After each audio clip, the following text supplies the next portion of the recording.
The many deaths of Twilight sparkle. Suicide is sometimes the answer. No, it's not. Immortal? Twilight questioned, tears in her eyes. But what about my friends? I'm just gonna have to watch them fade away while I'm stuck here without them? Well, of course you can always visit them after they die. Luna rolled her eyes. And it's not like you can't die. You just don't stay that way. What? Surely you've died since you have ascended, have you not? Luna stared at Twilight quizzically. Sister, I don't believe that she has died at all yet. Celestia laughed.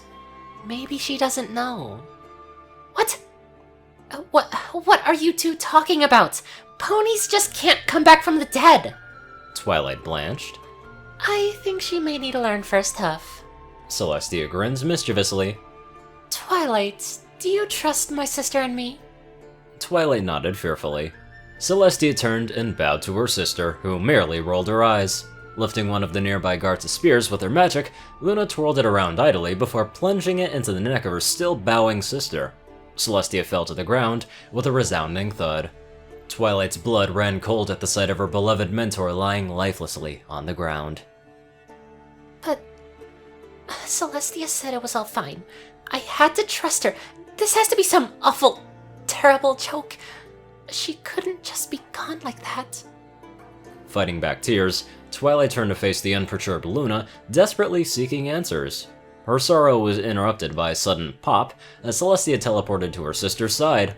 Twilight's gaze flickered between the corpse of her mentor and the other still living body of her mentor.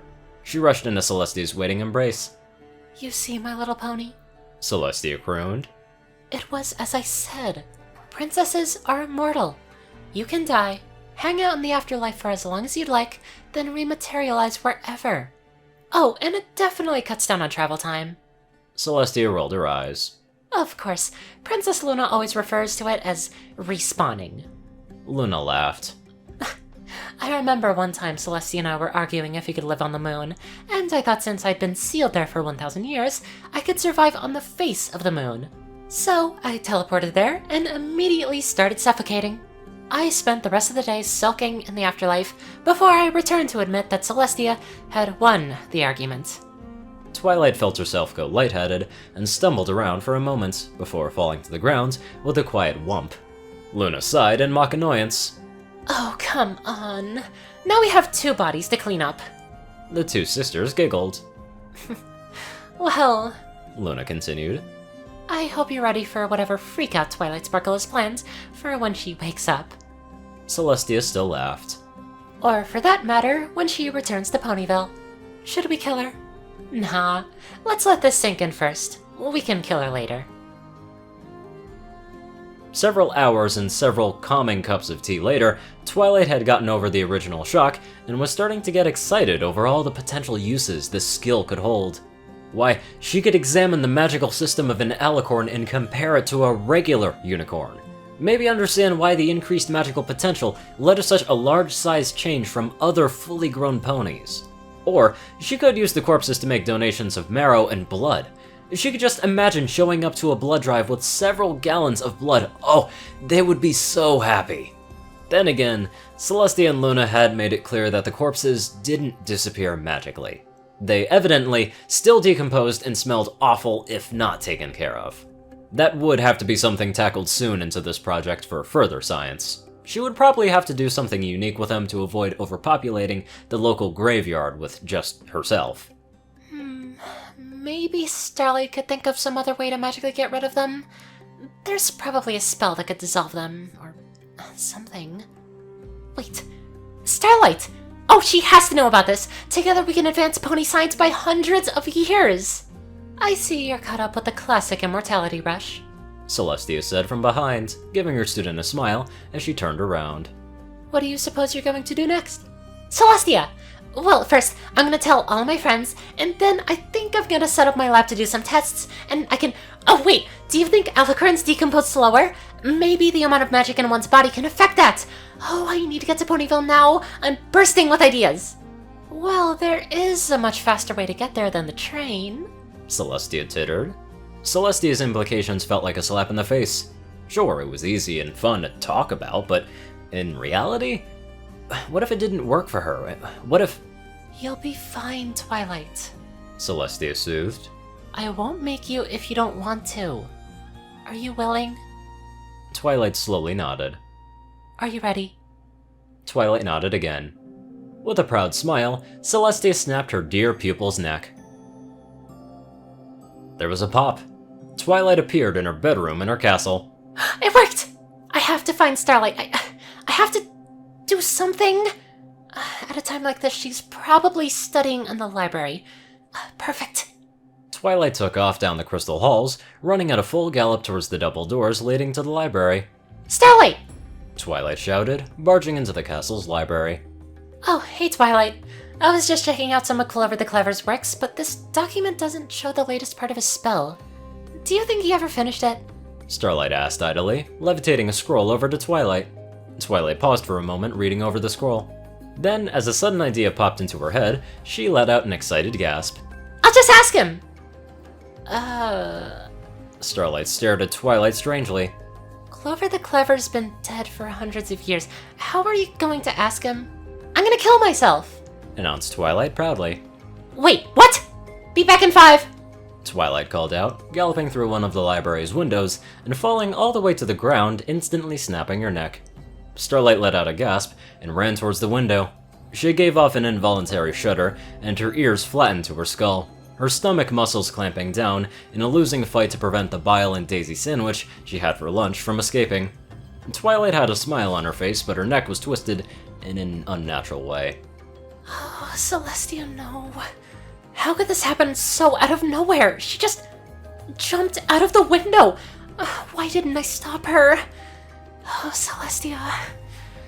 I'll have to tell her friends and her family and... Celestia. Starlight was distracted by a sudden pop as Twilight appeared next to her. So, I asked and he did finish it. Let me grab one of my scrolls and I'll show you the completed result. It's actually really cool. Twilight beamed. Facing Twilight, Starlight's jaw dropped, and she pulled Twilight into a tight hug. Twilight, I just saw you die. What happened? Was it an illusion? Starlight stammered out. Don't be silly, Starlight. That's my body, and I did die. Twilight responded cheerfully. I'm immortal. It's gonna take more than a little bit of dying to get me down. Wait, what? Oh, I could get a good look at the muscular system of a pony who swapped species, or the skeletal system. I just need to skin myself. Oh, this is great. I can learn so much from this. Twilight squeed. Teleporting out of Starlight's grip, Twilight mused over her own thoughts for a moment. I'm gonna need a big knife and a tub to catch all the blood, but this is gonna be so exciting. Oh, but first I need to write down that spell for you before I forget. Starlight fainted.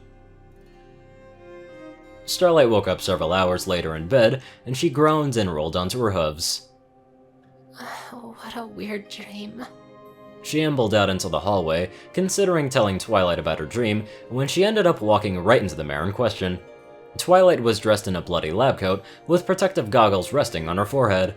Her mane had a few strands sticking straight out at odd angles, and had a manic smile on her face.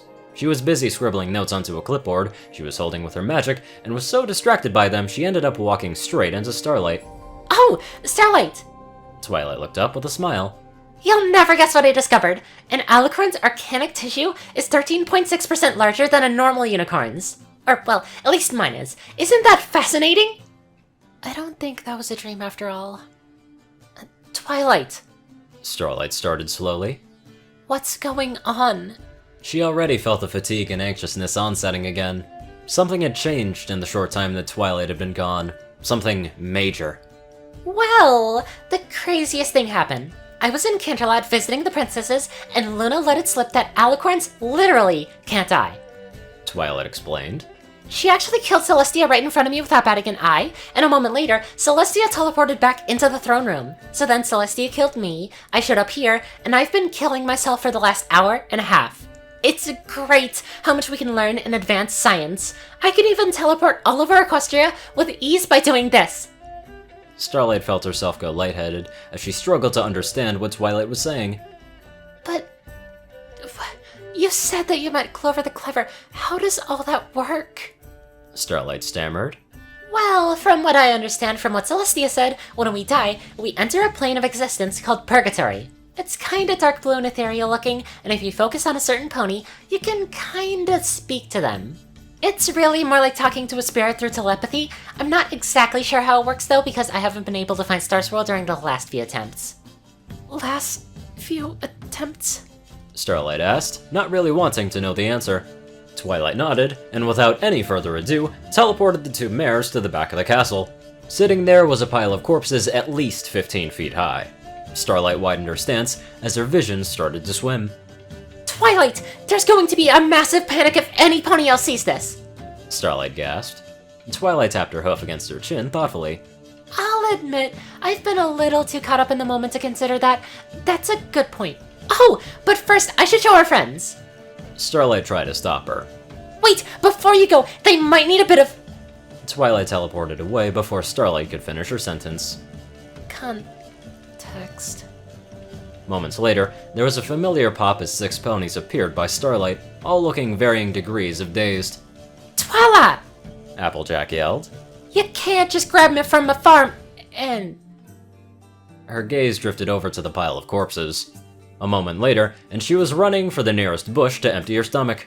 Fluttershy, as expected, fainted on the spot. Rainbow Dash seemingly forgot how to fly for a moment and plopped to the ground. Rarity just stared at the pile of corpses, unblinking. Hey! I like what you've done with the place! Pinky chirped. Twilight! What in the actual buck is this? Rainbow gasped. I killed myself lots of times. Twilight responded proudly, gesturing at the pile of corpses like a filly might gesture at her macaroni art. Rarity, who had been trying to rouse Fluttershy, looked up. Yes, but how? She stared at her other friends. Rainbow was transfixed on the bodies, Applejack was still puking into the bush, Starlight had her hoof firmly planted in her face, and Pinky just had a neutral expression. Muffin button? Pinky offered. Alicorn powers. Twilight corrected. Fluttershy, finally awake again, stared at Twilight with some concern. What are you doing with them? Oh, you know. Twilight scoffed. Blood drives, anatomy studies, the usual. Only problem is that after I'm done, I don't know what to do with the cadavers. That might actually be a big problem. Oh, that's quite alright, Twilight. Fluttershy smiled. I know what to do with the bodies. Yeah! Pinky agreed enthusiastically. Now, where do you keep your shovels? Starlight Glimmer grinned. I'll get the shovels, and I'll get the muffin trays! Pinky called out in a sing-song voice. Pinky, no. This is as crazy as Twilight can get, right? Right?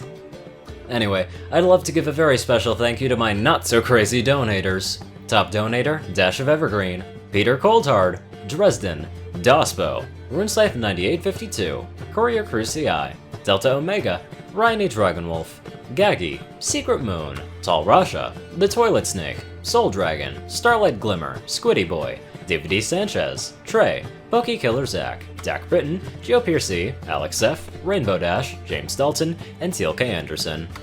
Thank you all very much for watching this video, and live life to the fullest.